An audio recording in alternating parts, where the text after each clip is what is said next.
It's Monday today. It's Monday today, which means I get to go out.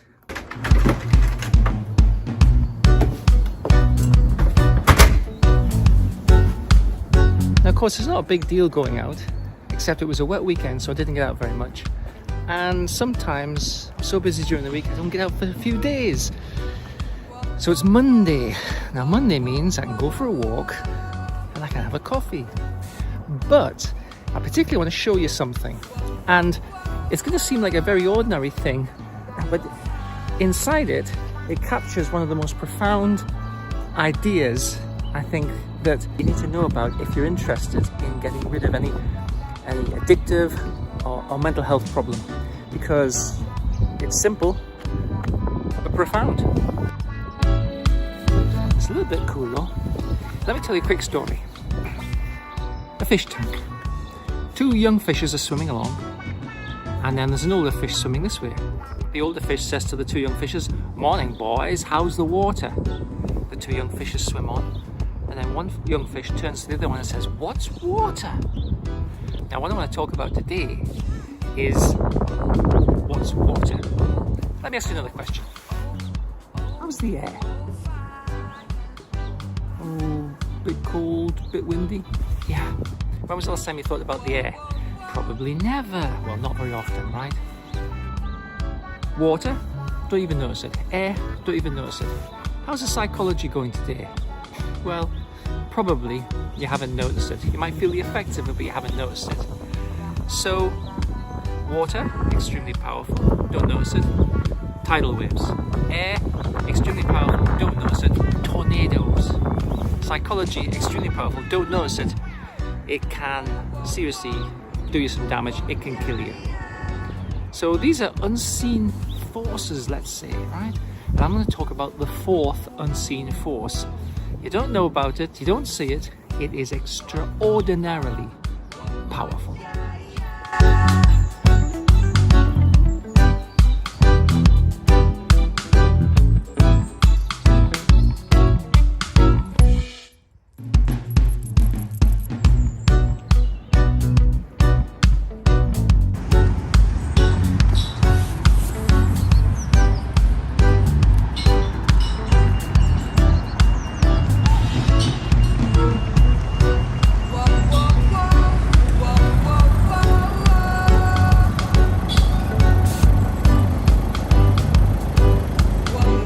Now here's the question, why did the driver stop at the red light?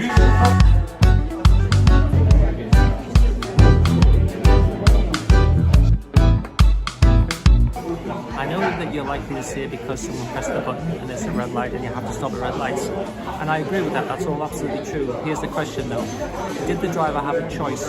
Did he absolutely have to stop at the red light, or could the driver have driven through? Was there a choice in that process?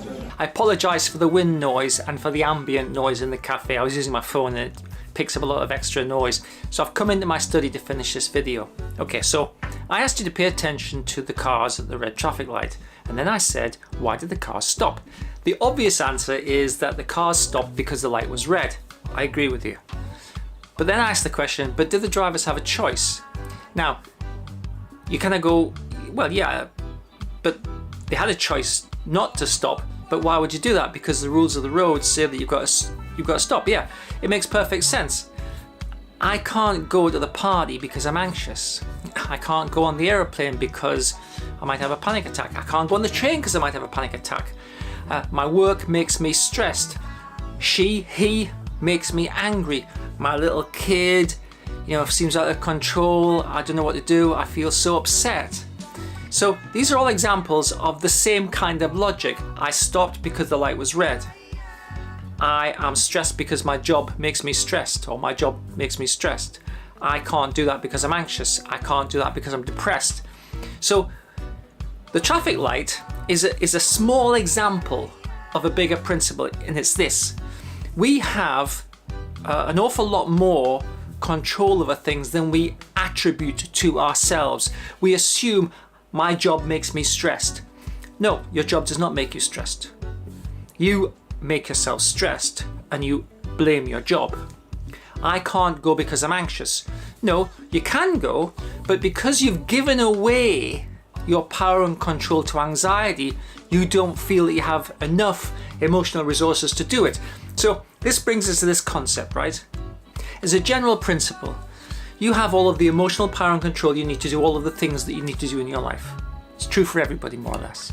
Now, obviously, there are some external circumstances that limit your emotional power and control, but for most of us, we have enough power and control to do everything.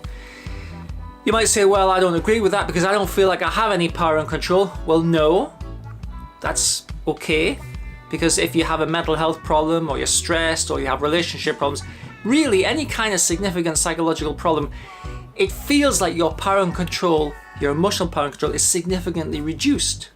Okay, let me explain why, and then let me tell you what we need to do about that. So, you have all the power and control you need. Okay, you might not believe that, but let me give an example. So this is the one I always use, right? The Roman soldiers round up the early Christians and they say, you have to worship our pagan gods. The early Christians say, we're not going to do that. The Roman soldiers say, well, we'll kill you. And the early Christians say, brilliant, we'll be martyrs. Nobody can make you do something if you're not prepared to do it and you're prepared to take the consequences. Which means that you always have all of the power and control you need in all situations. Now, in regular life, we take power and control, we give power and control. It's a thing that flows. It flows everywhere. In every relationship, in every interaction, power and control flows. But we don't see that. It's the fourth force. What did I say before?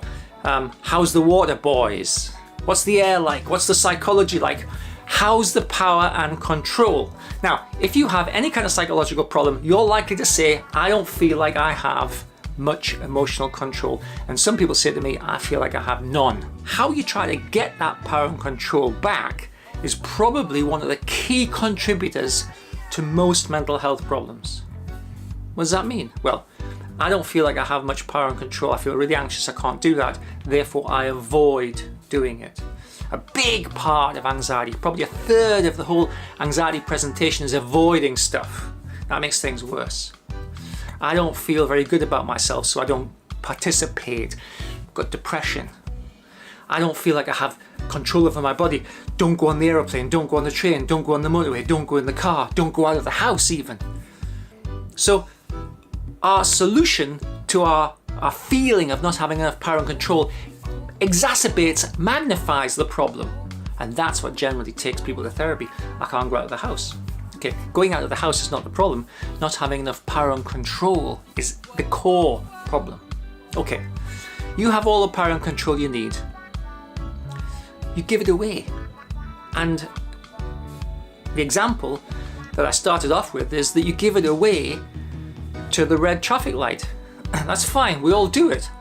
But you also have choice. You give it away to anxiety, but you have choice. You just don't see it. You give it away to depression or panic, but you have choice. You give it away to stress. You give it away to relationships.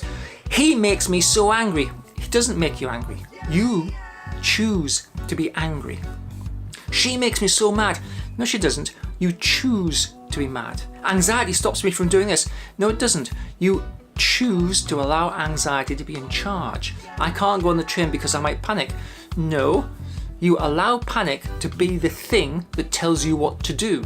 So in all circumstances where we have problems, we typically give away our emotional power and control. And we do it automatically. Like, you stop at the red traffic light, you don't think about it. You just do it automatically. That's fine. Many things, it's fine. But it's not fine if it doesn't work for you. The thing is, because we do it automatically, we don't see it. That's why it's the fourth force, right? The fish don't see the water. We don't see the air. We don't see the psychology. We don't see power and control. But if we started to see power and control, we'd see where we give it away, and we'd see where we keep it. And we'd start to have some agency. We'd start to have some genuine sense of self-empowerment. Because if you give your power and control away, you don't have it. Anybody who has any kind of psychological problem will say, I do not feel like I have control. And if they do say that they feel like they have control, I'll say, well, like an OCD compulsion kind of thing, yeah, okay, so you're not in control, are you? Any kind of compulsion, you're not in control.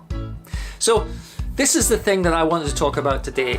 It's Monday, it's an opportunity to, to make a video and to talk to you about something that I work with every day when I'm working with clients. It's the fourth force. It's the one that's not seen. It's the one that if you start to pay attention to, you will see that power and control is in everything. And if we understand that force, that process, it gives us so much more advantage in being able to make things be how we want them to be in our lives. I hope you find that interesting. Please leave comments of your examples of giving away your power and control and you go, oh gosh, I never realized I did that. And if you want a homework, find 5 examples from your week where you have kept your power and control instead of giving it away. Bear in mind, you give it away automatically, so you've got to pay attention. 5 examples where you've kept it instead of giving it away, and leave those examples in the comments. I'll be pleased to see what you come up with. Thanks for taking the time to watch and listen.